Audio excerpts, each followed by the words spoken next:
Imagina tentar ler uma carta muito importante, mas em mandarim. Foi mais ou menos isso que aconteceu lá em Gênesis 11. Eu te dou 5 segundos para tentar ler isso. Vamos lá. 5, 4, 3... Não conseguiu, né? É porque o Antigo Testamento foi escrito em hebraico e o Novo Testamento foi escrito em grego.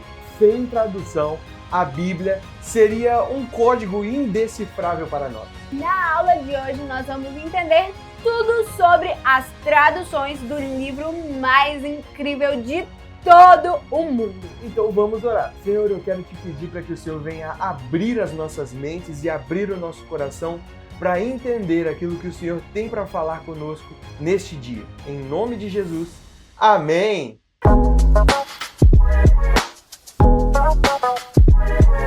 Nossa leitura de hoje está em Mateus 24:14, que diz: E este evangelho do reino será pregado em todo o mundo, em testemunho a todas as nações, e então virá o fim. E essa foi nossa leitura de hoje.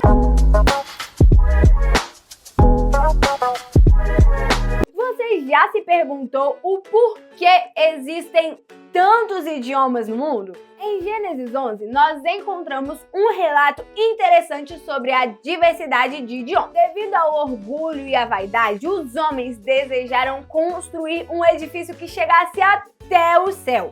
Deus viu e decidiu confundir as línguas deles para que não conseguissem se comunicar. Feito isso, os homens não conseguiram levar adiante aquele audacioso plano e eles se espalharam sobre toda a terra. A tradução da Bíblia é a prova do plano misericordioso de Deus para resgatar toda a humanidade. E hoje nós vamos estudar a necessidade e a história da tradução da Bíblia. Você já tentou ler um texto bíblico em inglês? É provável que a resposta seja sim, mas e em japonês, chinês ou em alemão? É impossível para aqueles que nunca tiveram contato com esses idiomas. Ter acesso ao texto nessas línguas seria impossível se não fossem os tradutores. Antes de entendermos como funcionou a tradução para os outros idiomas, nós precisamos saber que os primeiros textos da Bíblia foram escritos em hebraico e uma pequena parte em aramaico, o Antigo Testamento, e em grego, o Novo Testamento. Então, uma vez que nem todas as pessoas conseguiam ler a Bíblia nesses dois idiomas e o Evangelho foi sendo comunicado e pregado a outros povos, houve a necessidade de tradução para os mais diversos idiomas. Além de compreender o texto em sua própria língua, a tradução permite ao leitor interpretar a Bíblia corretamente. A Bíblia é completa em si mesma, não precisando acrescentar mais nada ao texto sagrado. Mas pensa comigo, se a Bíblia já existe em várias línguas, será que esse processo todo de tradução para todas essas línguas foi fácil?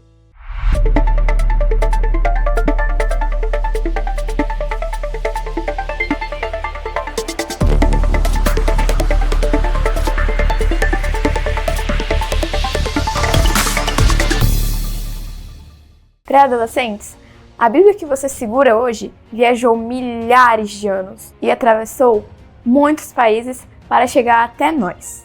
Vocês já pararam para pensar que Jesus não falava português? A história de hoje fala sobre traduções.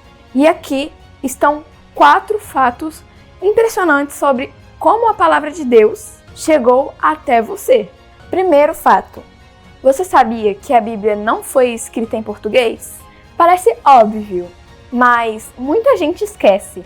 Os escritores da Bíblia não falavam a nossa língua. A curiosidade: o Antigo Testamento foi escrito quase todo em hebraico, a língua dos judeus, e alguns pedacinhos em aramaico. Já o Novo Testamento foi escrito em grego, a língua mais falada no mundo daquela época. O que isso significa? Se não existissem tradutores corajosos, a gente teria que aprender 3 línguas difíceis só para ler João 3,16. Segundo fato, você sabia que a primeira tradução foi feita por 70 sábios. Muito antes de existir o Google Tradutor, houve uma missão especial. A primeira grande tradução do Antigo Testamento foi do hebraico para o grego. Ela recebeu o nome de Septuaginta. Diz a história que 70 sábios judeus trabalharam nela para que as pessoas que não moravam mais em Israel pudessem entender a palavra. Foi graças a ela que o evangelho espalhou tão rápido no início da igreja. Terceiro fato. Você sabia que um brasileiro traduziu quase tudo? Na verdade, ele era português, mas é o nome mais famoso nas nossas Bíblias. João Ferreira de Almeida. Almeida foi quem traduziu a Bíblia para os portugueses pela primeira vez. Ele dedicou a sua vida inteira a isso. A primeira Bíblia completa em português foi impressa no ano de 1753. O detalhe: imaginem fazer isso à luz de velas, com pena e tinta, sem computador. Graças ao esforço dele, hoje você pode ler a Bíblia. Quarto fato: você sabia que ainda falta muita gente? A gente acha que todo mundo tem uma Bíblia, mas isso não é verdade. Existem milhares de línguas no mundo. Segundo pesquisas, cerca de 1,5 bilhão de pessoas ainda não têm a Bíblia completa na sua própria língua. Isso significa que a missão ainda não acabou. Deus ainda procura tradutores e missionários para levar a palavra para esses povos que ainda estão esperando. Você tem a Bíblia na mão, no celular, no tablet, disponível a qualquer momento. Muitos deram sua vida para traduzir esse livro. A pergunta é: você tem lido esse tesouro ou ele está pegando poeira na estante? Valorize a palavra que chegou até você.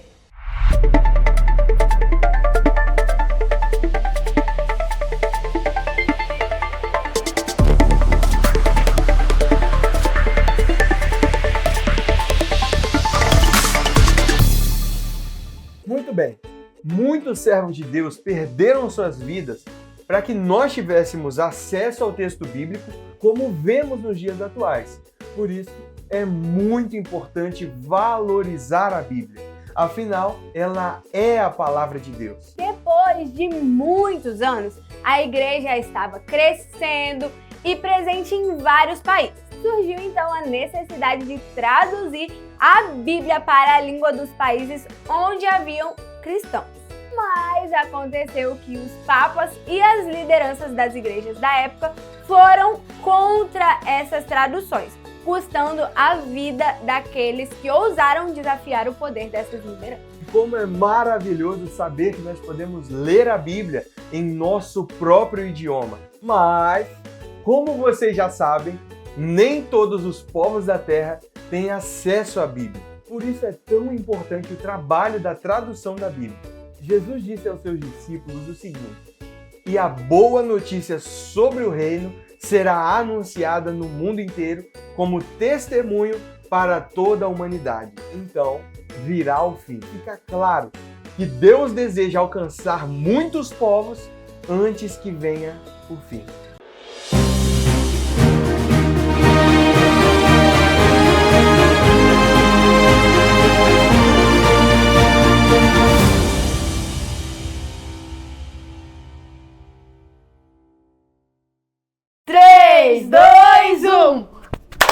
Primeira parada: Egito. Uau! Voltamos para o ano 280 a.C. Vocês lembram que foi falado dos 70 sábios? Pois é, aqui que o extraordinário acontece. Exato! O rei do Egito queria a Bíblia na biblioteca dele. Aqui, aqueles 70 sábios judeus estão traduzindo o Antigo Testamento do hebraico para o grego. Essa é a famosa Septuaginta. Foi graças a esse trabalho aqui que os apóstolos conseguiram espalhar o evangelho pelo mundo anos depois. 3, 2, 1. Segunda parada: Caverna. Agora nós avançamos 600 anos. O mundo agora fala latim. Dentro de uma caverna, em Belém, tem um homem chamado Jerônimo. Ele gastou mais de 20 anos traduzindo a Bíblia direto dos originais para o latim, a língua do povo. E o nome dessa Bíblia era Vulgata, que significa comum. Terceira parada: o início da revolta. 1000 anos depois, a igreja proibiu o povo de ler a Bíblia. Só os padres podiam ler em latim. Mas, na Inglaterra, um professor chamado John Wycliffe disse: não, o povo precisa ler. E ele traduziu para o inglês. O ódio contra ele foi tão grande que anos depois ele morreu. Desenterraram os ossos deles e queimaram. Eles queriam apagar a memória dele, mas a revolução tinha começado. Quarta parada, a fogueira. As coisas ficam perigosas aqui. Esse é John Huss. Ele defendeu as ideias de Wycliffe e por amar a Bíblia ele foi condenado à fogueira. Enquanto o fogo subia, ele cantava hinos. Queimaram o mensageiro, mas não conseguiram queimar a mensagem. Quinta parada, o mártir. Avançamos para 1536. Conheçam William Tyndale. Ele queria que até o menino que arava a terra conhecesse a Bíblia. Ele foi caçado, preso, estrangulado e queimado. Antes de morrer, ele orou: Senhor, abre os olhos do rei da Inglaterra. E Deus abriu. Pouco tempo depois, a Bíblia em inglês foi liberada. Sexta parada, o monge corajoso. Na Alemanha, um monge chamado Martinho Lutero foi contra todo o sistema. Ele traduziu a Bíblia para o alemão enquanto estava escondido em um castelo. A Bíblia dele se espalhou como pólvora e mudou a Europa. E finalmente Chegou na nossa língua. Sétima parada, a chegada. Olha ali, aquele é João Ferreira de Almeida. Mas reparem num detalhe, ele é muito novo. Sim, ele tem apenas 16 anos. E já começou a traduzir a Bíblia para o português. Ele dedicou a vida toda a isso. E infelizmente, ele morreu antes de terminar. Ele parou lá no livro de Ezequiel, capítulo 48. Mas os amigos dele terminaram a missão. Se hoje você lê No princípio criou Deus, agradeça a esse garoto. A lição 5 nos dá um alerta. Existem ainda milhares de línguas sem um versículo traduzido. Jesus disse que o fim só viria quando o evangelho fosse pregado a todas as nações. Tem gente esperando por um tradutor. Será que esse tradutor é você?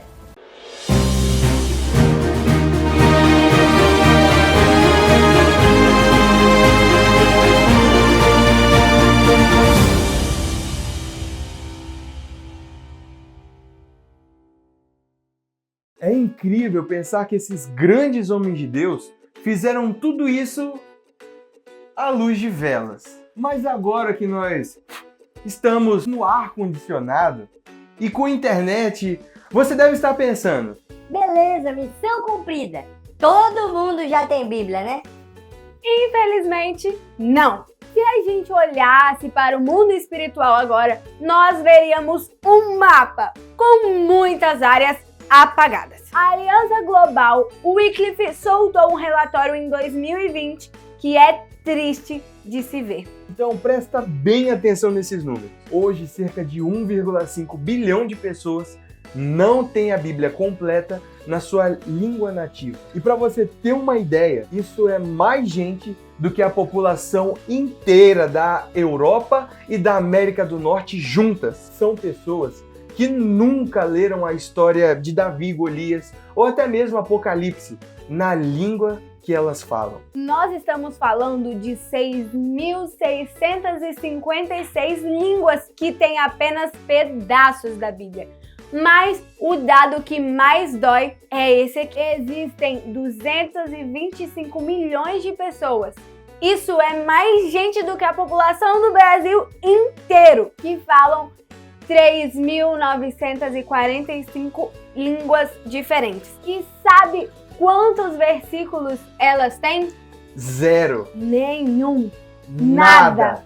Para essas pessoas, por exemplo, João 3,16 não existe. O Salmo 23 não existe. Para elas, Deus ainda está em silêncio. Você consegue imaginar a sua vida sem saber que Jesus te ama, sem ter onde buscar consolo quando está triste? Essa é a realidade de 3.945 povos agora, enquanto você assiste esse vídeo. Você pode até perguntar: Mas por que demora tanto? Não é só pegar no Google Tradutor? Não, não é assim. E aqui entra uma curiosidade que a gente nunca fala. A maioria dessas línguas que faltam são ágrafas. Sabe o que é isso? São línguas que só existem na fala. Elas não têm alfabeto, não têm gramática escrita. Ou seja, o missionário tradutor precisa ir morar na tribo, passar anos ouvindo sons, criar um alfabeto para aquele povo, ensinar aquele povo a ler na sua própria língua para só depois começar a traduzir a Bíblia. E imagina explicar o que é uma ovelha para um povo que vive no gelo. A tradução exige, como dizem Marcos 13:10, um esforço transcultural. É um trabalho de muito amor e muita técnica. E não pense que isso é um problema só dos americanos ou dos europeus. O Brasil tem uma responsabilidade gigante nisso. A nossa lição cita um exemplo incrível bem aqui no nosso quintal. Nós temos, por exemplo, o povo Banauá. Os Banauá são um povo indígena que vivem no Amazonas. Eles precisam conhecer a Jesus na língua deles. Quem está fazendo isso? Os missionários. Paulo disse em Romanos que o sonho dele era pregar onde Cristo ainda não tinha sido anunciado. E esse deve ser o nosso desejo ardente também. Deus, ele não precisa de super-heróis. Ele precisa de gente que ora e é cheio de ousadia do Espírito Santo.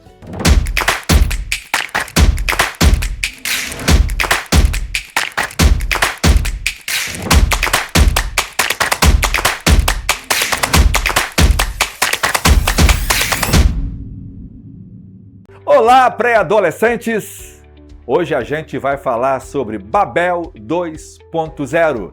Estamos hackeando a trava de segurança de Deus? Vamos ver então o superpoder da tradução. Quem aqui nunca teve contato com alguém de outro país? Ou quem aqui já usou o Google Tradutor ou ChatGPT para entender um texto em inglês ou japonês no piscar de olhos? Hoje em dia, a barreira da língua quase não existe mais. Você fala no fone, o aplicativo traduz e a pessoa lá na China entende na hora. A inteligência artificial está quebrando tudo. Parece que o mundo inteiro virou uma aldeia só, onde todo mundo se entende. Mas você sabia que não se entender foi uma estratégia de segurança criada pelo próprio Deus? A pergunta que vocês fizeram é assustadora e genial. Se Deus confundiu as línguas lá em Babel para frear a maldade humana, será que hoje, com a tecnologia, unindo tudo de novo, nós não estamos construindo uma torre de Babel digital? Será que estamos hackeando o sistema de segurança de Deus? E aqui, então, acontece o glitch de Babel. Por que Deus puxou a tomada? Vamos voltar rápido em Gênesis 11. O povo se reuniu e disse: vamos construir uma torre que toque os céus e vamos fazer um nome famoso para nós mesmos. Eles tinham três coisas: união, todo mundo junto e comunicação. Uma só língua. Tecnologia deles era tijolo e betume. Era a tecnologia de ponta da época.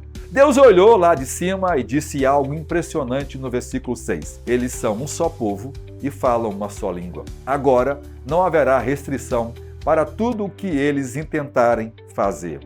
Galera, prestem atenção. Deus não ficou com ciúmes da torre. Deus não ficou com medo deles chegarem ao céu fisicamente, embora seja impossível. O problema era o poder sem limite. Imagine uma criança de 3 anos dirigindo uma Ferrari. É perigoso, muito. A humanidade unida, mas sem Deus, é cheia de orgulho e iria se destruir. Eles usariam todo esse poder para o mal, então a confusão das línguas foi uma trava de segurança, um tipo de controle parental. Deus dificultou a comunicação para que o mal não se espalhasse tão rápido. Foi um ato de misericórdia e não de maldade. Hoje nós reconstruímos essa comunicação.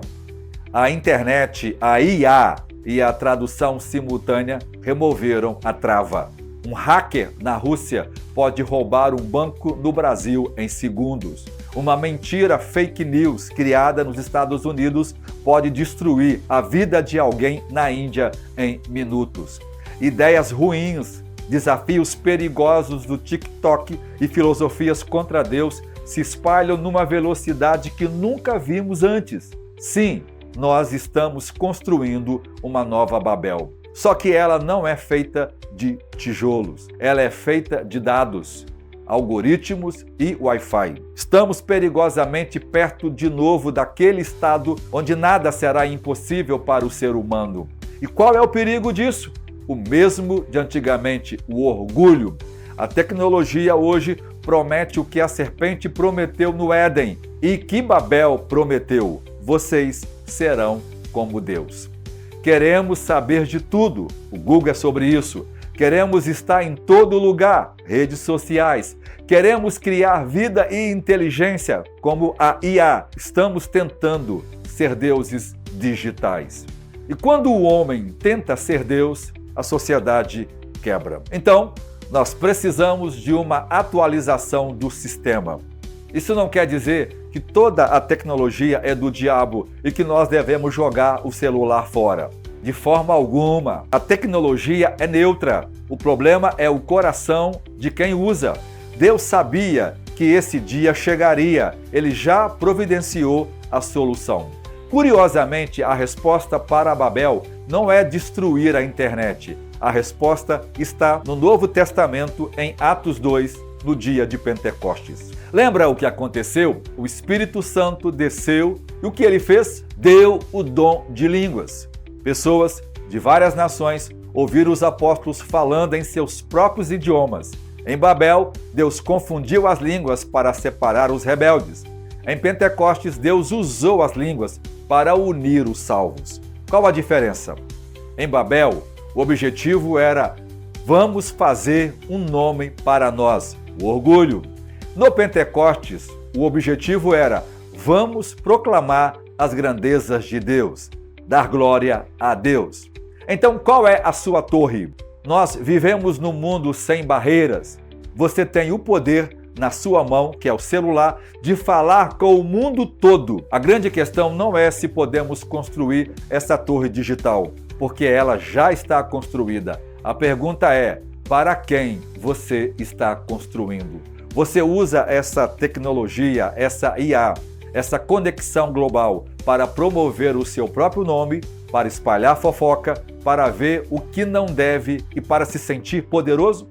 Se for isso, você é um construtor de Babel e isso vai cair. Ou você usa essa super conexão para ser um missionário digital, para espalhar o amor, a verdade e o evangelho numa velocidade que Paulo e Pedro jamais sonharam. Não precisamos ter medo da IA se tivermos a sabedoria espiritual, se tivermos o poder do Espírito Santo. Não construa Babel. Seja a geração de Pentecostes na internet e preguem a verdade no poder do Espírito. Deus abençoe vocês.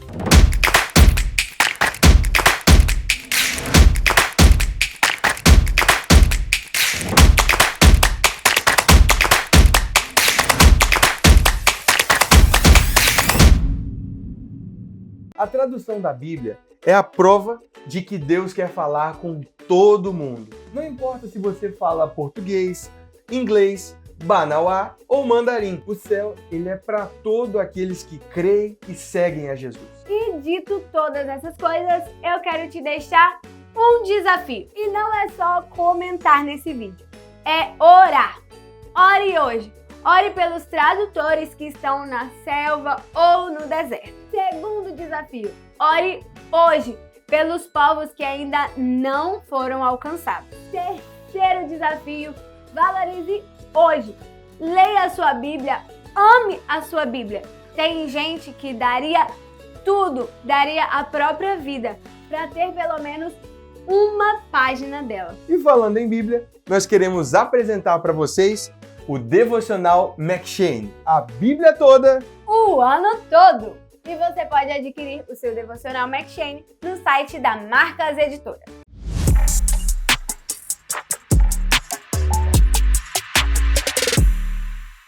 E agora, chegou o nosso momento tão especial. O momento de honrar a Deus com as nossas finanças. E eu quero te convidar a não fazer isso com pesar, mas com coração alegre, reconhecendo todas as benesses que Deus tem nos feito. Abaixo temos a nossa conta bancária e o nosso Pix.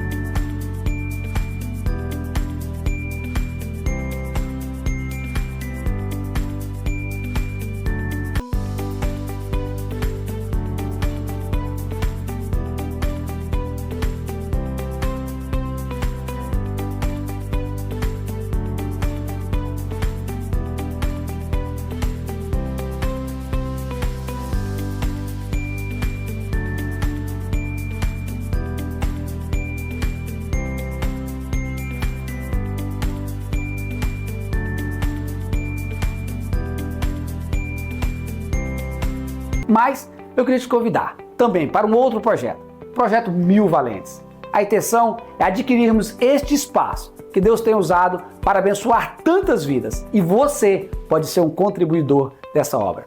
Provérbios 3:9 diz: honra a Deus com a sua renda e com as suas primícias, e serão fartos os teus celeiros. A promessa de Deus. Então, com esse ato de fé, oferte na casa de Deus e seja abençoado em nome de Jesus.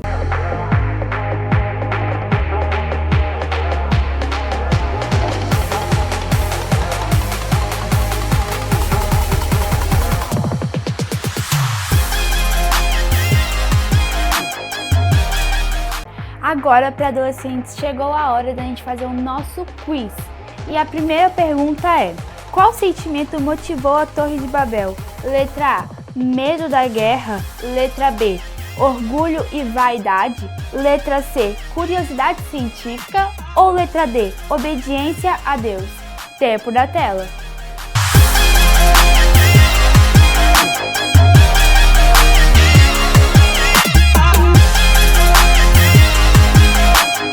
A resposta correta para adolescentes é a letra B, orgulho e vaidade. Segunda pergunta: quais línguas predominam nos textos bíblicos originais? Letra A, latim e inglês. Letra B, português e espanhol. Letra C, hebraico e grego. Ou letra D, egípcio e aramaico? Tempo na tela.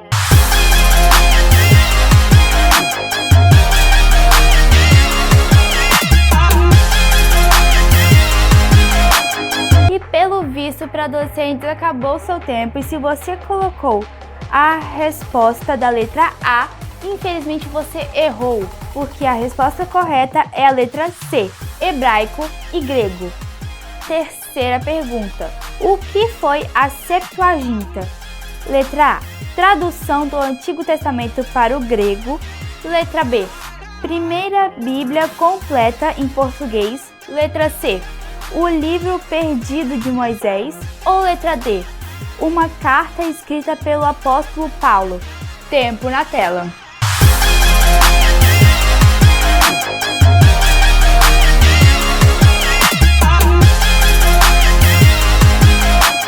E o nosso tempo acabou para adolescentes. E a resposta correta é a letra A, tradução do Antigo Testamento para o grego. Agora nós vamos para a nossa quarta pergunta: o que marca o início do trabalho de João Ferreira de Almeida?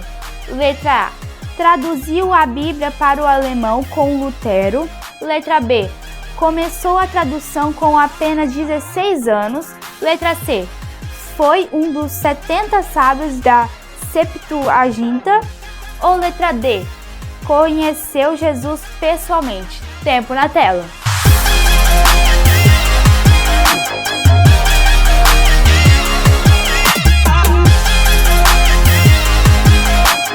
E pré-adolescentes, se você marcou a letra C, infelizmente você errou, porque a resposta certa é a letra B, começou a tradução com apenas 16 anos. E agora, para adolescentes, estamos na nossa quinta e última pergunta. O que são as línguas ágrafas que dificultam a tradução missionária?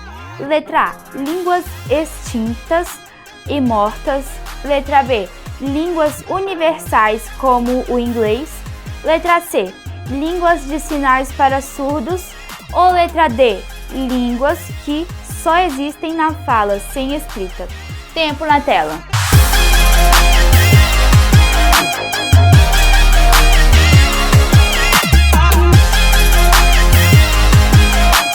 Para adolescentes, acabou nosso tempo e a resposta correta é a letra D.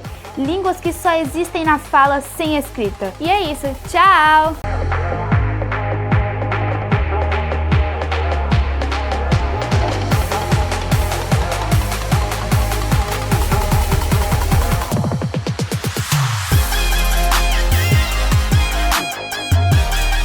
Ao final de mais uma aula. E se você gostou do nosso conteúdo, não se esqueça de deixar o like, comentar no vídeo, compartilhar para o seu amigo, para o seu parente, se inscrever no canal e não se esqueça também de ativar o sininho das notificações. E para finalizar, vamos orar. Senhor Jesus, obrigada por mais uma aula, obrigada por todos os ensinamentos que o Senhor nos deu. Nos abençoe e nos ajude. Em nome de Jesus. Amém! Tchau! Pois corta isso, tá, gente? Corta isso, tá, gente? Para você que tem dúvida de como ela fica alta gravando comigo, é isso aqui de 1 metro. É do tamanho dela quase, mas... Pra você que tinha dúvida. Fazer isso, tirou a dúvida. Momento de curiosidade, você sabia? Ai, a palavra tá na ponta da língua. Que agonia. Caramba. Então fica claro. Chegamos ao final de mais uma lição, de mais um trimestre, de mais uma aula, de mais um domingo, de mais uma semana. O barulho foi muito engraçado. E se inscrever no canal. Pois corta isso, tá, gente? Corta isso, tá, gente?